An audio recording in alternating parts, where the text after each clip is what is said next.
So if you caught my first video on the GMMK Pro, and if you haven't, you definitely should watch that one first. Glorious delivered a care package here that's like the size of a small town. Today we're going to talk about the aftermarket plate options, the keycaps, the cables, and all of the modding accessories that Glorious is dropping alongside the GMMK Pro. The official word from Glorious on availability is that batch 1 reservation holders will get dibs on these when those boards arrive in-house, hopefully next week. The week after that, all this stuff will hit the store. So we're gonna walk through it today. You can keep your eyes and ears peeled for what does or doesn't look good to you. You ready? Let's go!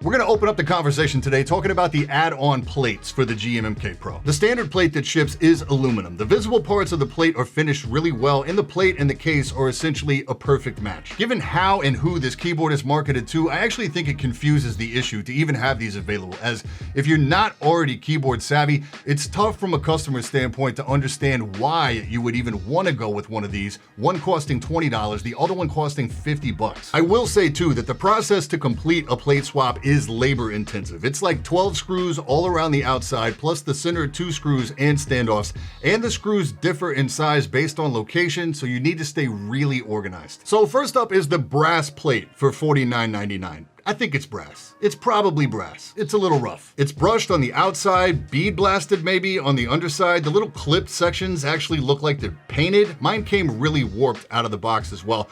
$49.99 for this thing is bad news. KBD fans and Drop both have superior looking and feeling brass options. In addition to that, this plate for me was the worst performer when it came to compatibility with aftermarket stabs. I know some reviewers had some issues with the aluminum plates not being able to get their Durock stabs in there.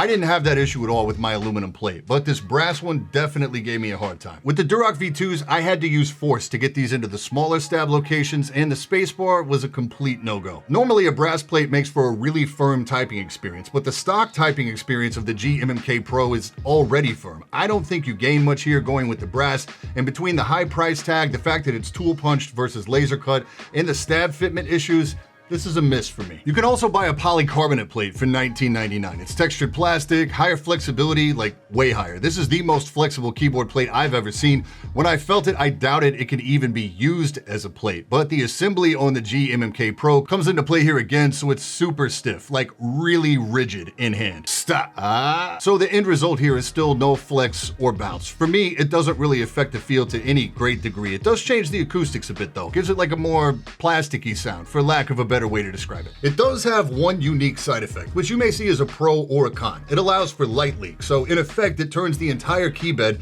into one big RGB diffuser. So if you like RGB and you find it to be a bit underwhelming on the aluminum plate, this could be a good option. It also doesn't suffer the aftermarket stab issues of the brass. It's a little more forgiving, but that also means it doesn't grip the switches as tight either. So when changing caps, you can expect about 50% of the switches to pull out with the caps. You can't tell Glorious has some tightening up to do on their tolerances. I personally would stick with the stock aluminum plate, but if you're looking for something with a little more visual pop or something with like a clackier sound, this may be the way to go.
So onto these keycaps, the Glorious GPBT sets. They're cherry profile, dye sub PBT, no shine through. They're priced at $49.99, come in 7 different colorways, and they have pros and cons. I love a well-executed gradient set. Looking at you, Aether, and these definitely are gradient, but they're a little weird. Like the angle is weird. F2, F3, the numbers 3 and 4, they feel like they're the wrong color to me. Contrary to some feedback I've heard, I don't think they're too thin, and I don't think they sound bad. I don't think the legends are good. They're inconsistent spacing-wise from the edges of the caps. Between that and the gradient, the longer I look at these, the crazier I start to feel. Price-wise, these are tough too, because you can find similar gradient sets for anywhere between 20 to 35 bucks on AliExpress or Amazon. The big thing here though is compatibility. You are getting that 1.7U right shift key, you're getting the 3 single U modifiers to the right of the spacebar, and you're getting the correct profiles of some keys to execute the far right column. This is rare in cheaper sets. Most standard sets, especially ones that say 104 keys, are not going to have accommodations for any of that, and you'll not get proper coverage on non-standard layouts like 65 and 75%. With these sets, Glorious has provided the easiest way to make sure you've got the keys you need for proper coverage, given a few different options for colorways, including a flat charcoal and a flat white option if you're not feeling the gradient colors. End of the day, this will mostly come down to whether or not you like the look of these or you have a budget for higher priced keycap sets. And they've decided to do coiled cables as well for $49.99. 6 foot length, decent thickness, big thick branded connectors, color coordinated aviator style connector. These come in black, white, red, and nebula, which is a pretty obvious take on the popular laser colorway. They feel good, like good snap. The quality is there. It's objectively better execution than the other pre-mades I've seen, but it is a higher price point as well than the competition. Unlike a lot of customs, this cable exits vertically away from the board. As it's designed for a centered connector, this works, but I generally prefer my cables to exit to the side. Shout out Space Cables, especially if you have either far right or far left cable connection. And I don't think that pre-made coiled cables are gonna hurt the custom cable market, because if you're still trying to match something really specific to your aesthetic or a certain GMK set, going custom is still the only way to get that done. These cables, kind of like the board itself, address an area of the market where people don't want to wait or pay the price for full custom. So again, it hits that target of close enough for most people that just want that coiled look. Pricing again here is a little tough because they are really well executed versus the competition. I just probably would have liked to see these at like 40 bucks instead of 50. Aftermarket knobs, you get 3 flavors, $9.99 each, available in anodized black, silver, and gold. These are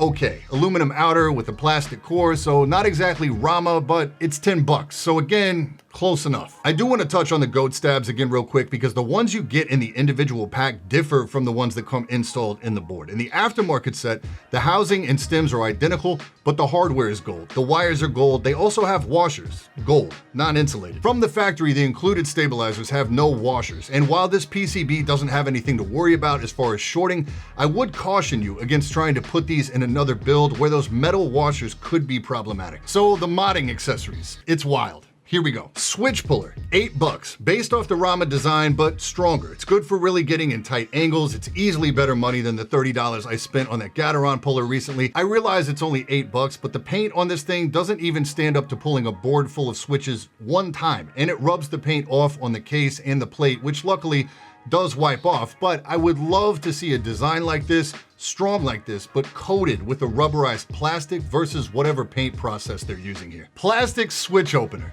$10. This is crazy. The packaging feels more expensive than the opener itself. Lube brush, $5.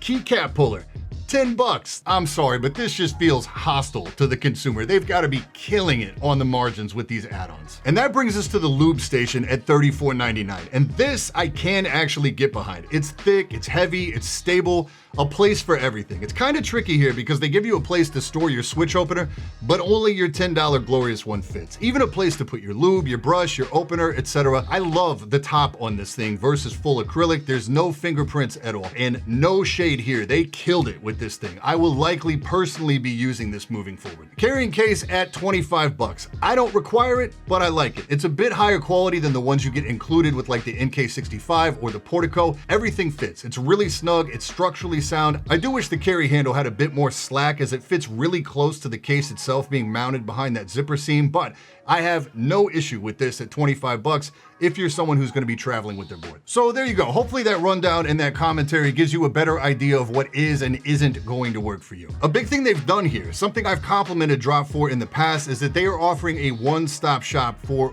all of the things. I'm obviously not really crazy about the aftermarket plates or the pricing on some of that keyboard modding stuff, and while you can certainly reach for more expensive keycaps or a more expensive custom cable, they've definitely given you like a point A to point B path to go from your bare bones to a completed board. Affiliate links down in the description if you want to get your hands on any of this stuff. As always, any questions, hit me in the comments. And that's it for this time. I'm Brian P. Thanks so much for watching. Don't forget to hit that like button, hit that sub button, and until next time, stay up.